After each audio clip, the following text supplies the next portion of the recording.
Olympics last year, got beaten by Hasanboy Duzmatov. So that was down at a lower weight. He's stepped up to bantamweight for flyweight since then. He got to the Olympics in Tokyo as well. My colleague Ronald McIntosh was raving about him after his first round display against Ganerden Gankuhag of Mongolia, who he beat 5-0.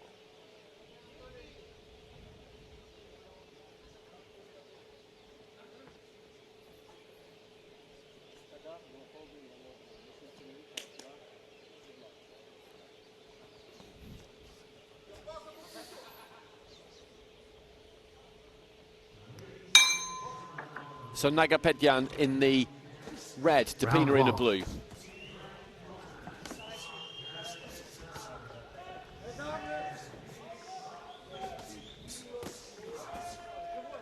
Good right hand connecting there from PINA. He's been nice and busy already. Landed a couple to the body just before that as well. But I like this from NAGAPETJAN as well, because he's on the front foot. He's looking aggressive. He's trying to slow down the space, shut down the space rather,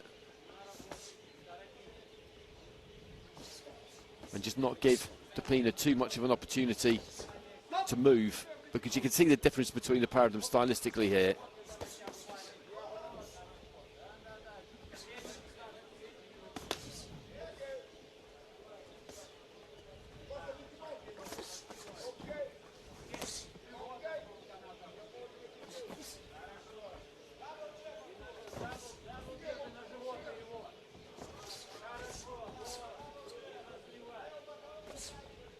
Good jab there from NAGAPETJAN.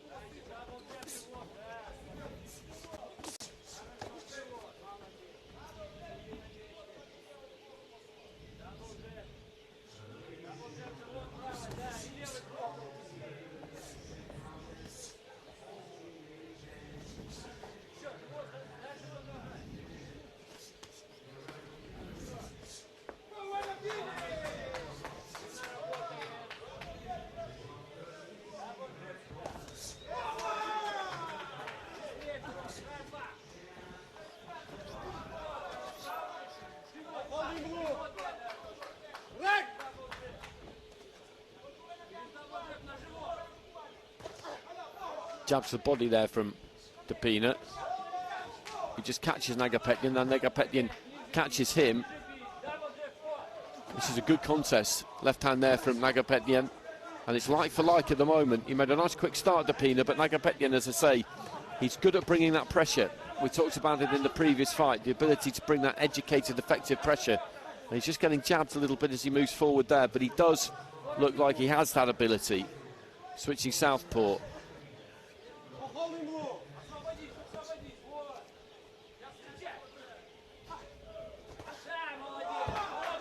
A good shot there, and stepping in for the standing count, the referee.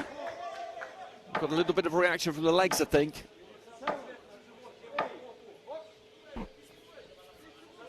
That was a good shot, good punch.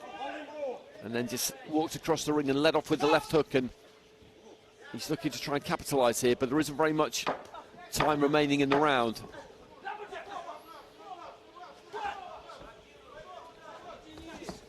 Good right hand. And good finish to the round there from NAGAPETJAN.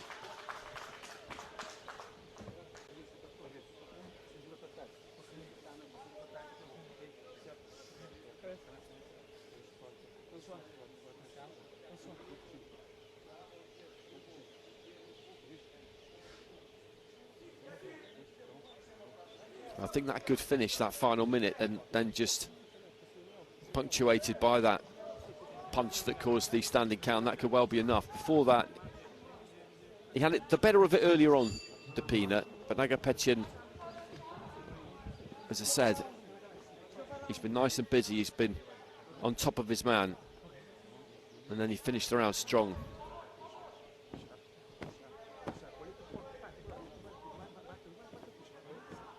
And he gets it.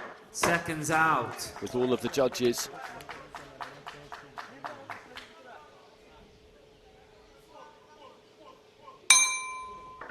Round two.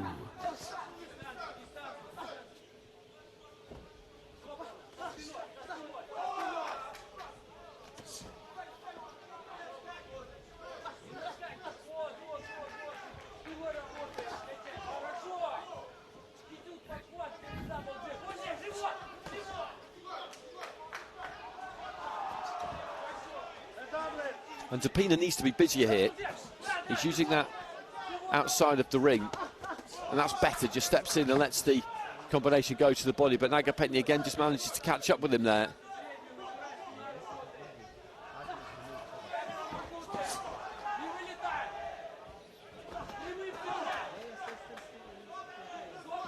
Decent enough jab there from PINA, but NAGAPETJAN was straight back to him, and I think he's got to be a little bit bold here, PINA, and just try and get on the front foot and take the centre of the ring more and try and see what NAGAPETJAN's like if he's going backwards, because he's good coming forwards, that much we can see, but PINA's giving the ground. He needs to hold his feet a bit more, stand his ground a bit, because this isn't working. This is not working, and if something's not working in a 3-round fight, you can't waste time on it. You have to try something else.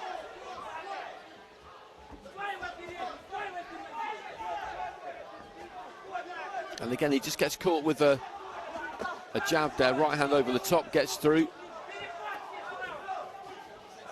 A couple of punches again, just land. They're not strong, but they landed.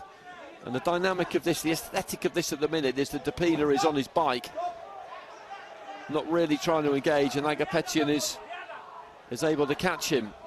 And I just wonder whether he's still feeling that punch at the end of the first round, because he doesn't look quite the same, to be honest with you. There's that right hand. He's getting caught with punches that you would expect him, having watched him, to be able to avoid. And that would explain it.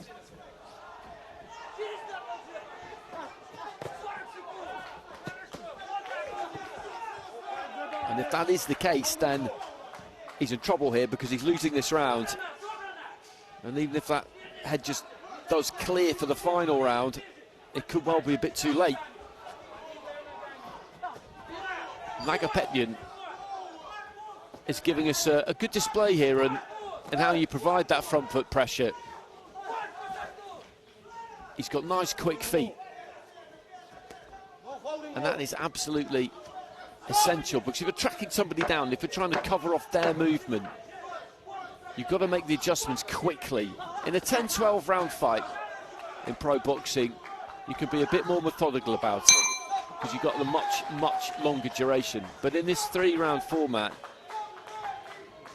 you've got to get close, and you've got to get close quick.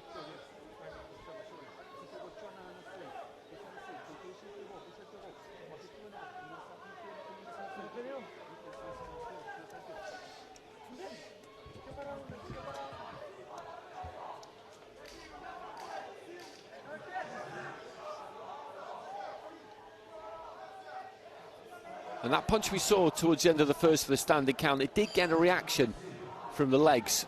There was a kind of small short circuit there. It looked like there was anyway.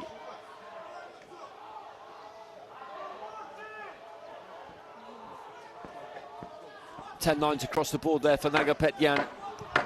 Seconds out. And I think it's taken quite a lot away from PINA, to be honest, because in that second round, he was moving okay. Third and final round. But he just wasn't really able to stay away from NAGAPETJAN. And he needs a monster final round here, PINA, if he's going to get back into this. It's hard to see it.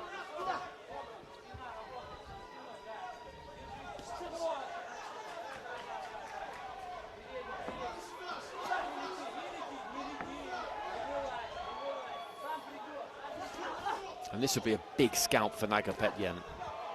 He's got a decent level of experience, he's boxed a bit internationally.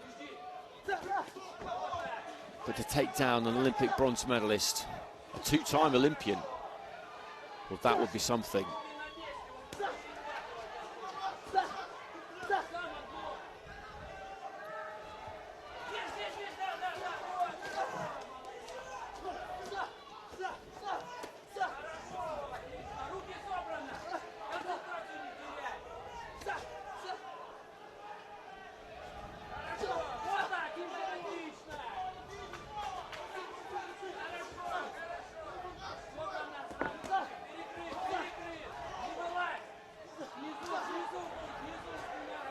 Good jab from NAGAPETJAN.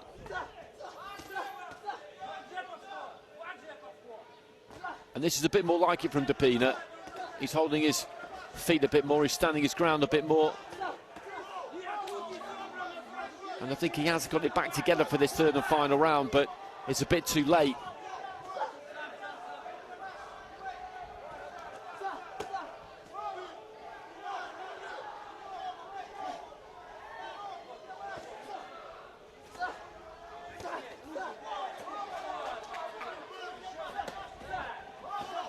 Good jab there from the Serbian.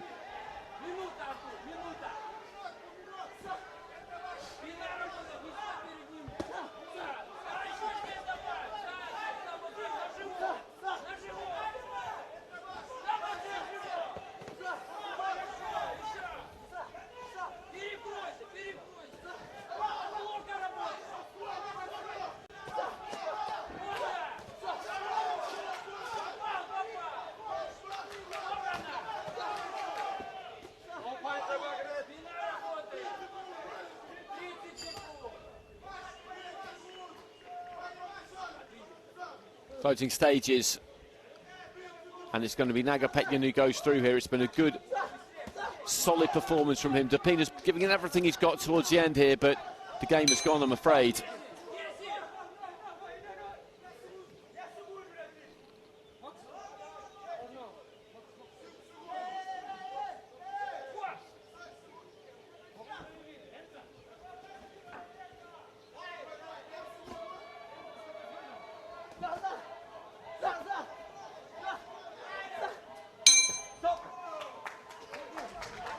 And an embrace between the two.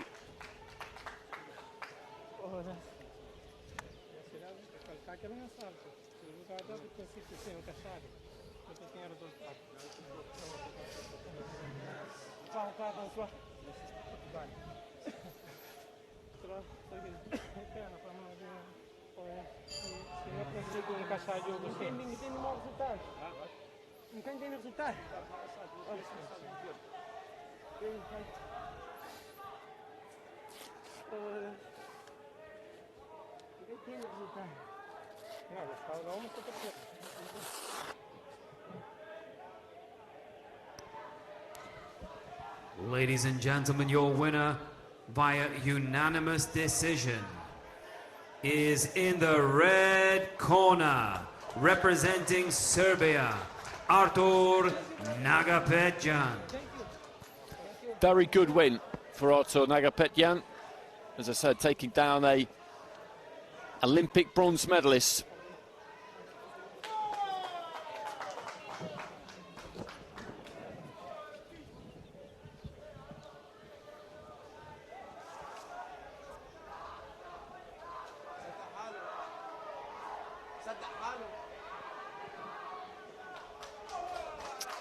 And now we will venture into the light welterweight division, 63.5 kilos.